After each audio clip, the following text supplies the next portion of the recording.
All right, in this video, we're going to talk about another way of factoring. And this works better for when we have something that's bigger than a trinomial. Okay, so we're going to look at things that are not trinomials. We're going to look at larger groups than that. So first thing we're going to do is we're going to draw a line down the middle of our problem. Okay, and split it into two parts. From there, we're going to factor out the GCF of the two groups. When we get that, we should notice that there's identical on either side. So we'll write it as what's the same times what our GCFs were. And finally, we can multiply our work just to double check it. All right, so we're going to look at this. I've got 4n to the third plus 8n squared minus 5n minus 10. So we're going to draw a line down the middle. So what is my GCF of 4n third plus 8n squared? Well, both of these factors that are common there is 4. And they both have at least n squared.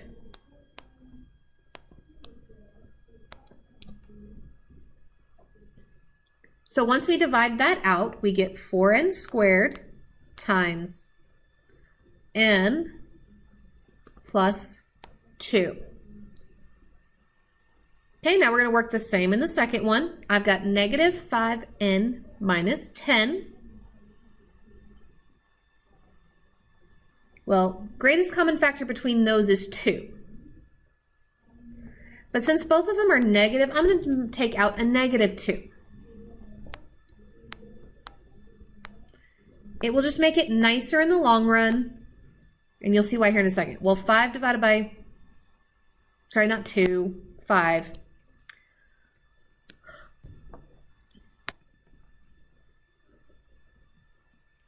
All right, so now we're going to do the same thing with the next set. And the greatest common factor between both of these is 5. And since both are negative, I'm going to divide out a negative 5. This will just make it nicer because negative 5 divided by negative 5 is a positive n left over.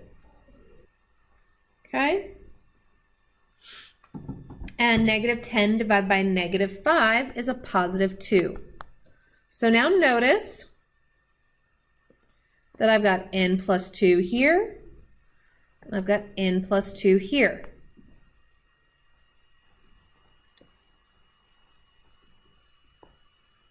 Okay, those are my same. So we're going to write our answer as n plus 2 times, and I'm going to take my GCF and write those into 1. 4n squared minus 5.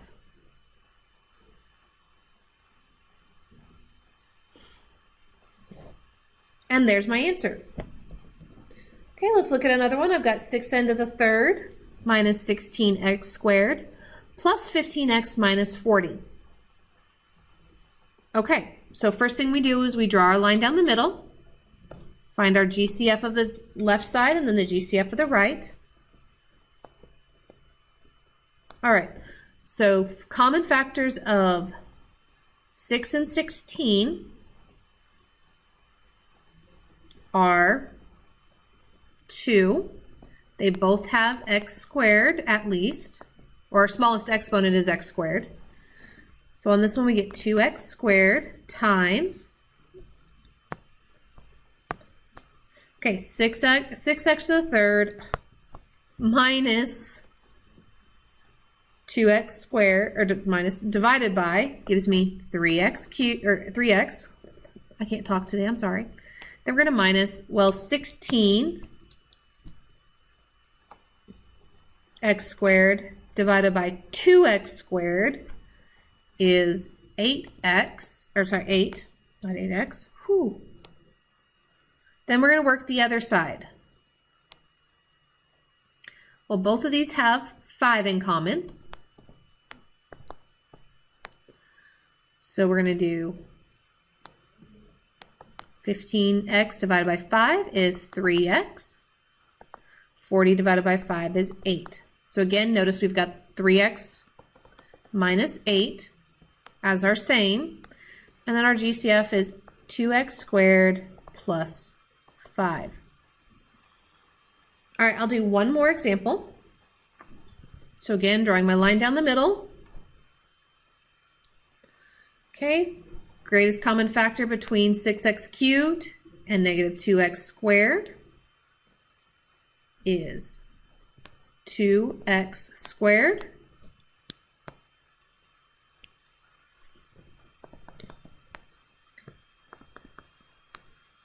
So we get 6x cubed divided by 2x squared, giving me 3x.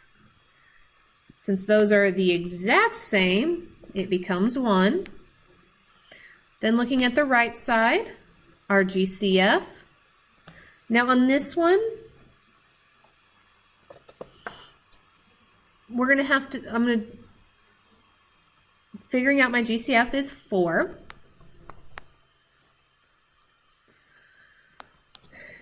All right, well, negative 12 divided by 4 is negative 3x, and 4 divided by 4 is 1.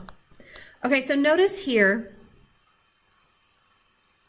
we've got we don't have the same on both sides.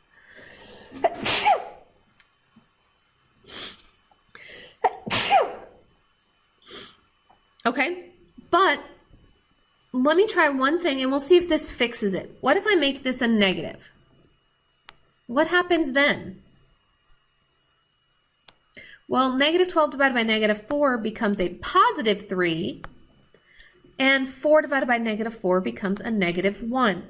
So if you ever run into your signs don't match up, but you have the same numbers, try making the coefficient negative, or I'm sorry, the GCF negative, and that will fix a lot of times fix your problem. All right, so we end up with 3x minus 1 times 2x squared minus 4. All right, that's all I have for you in this video. I will see you in the next.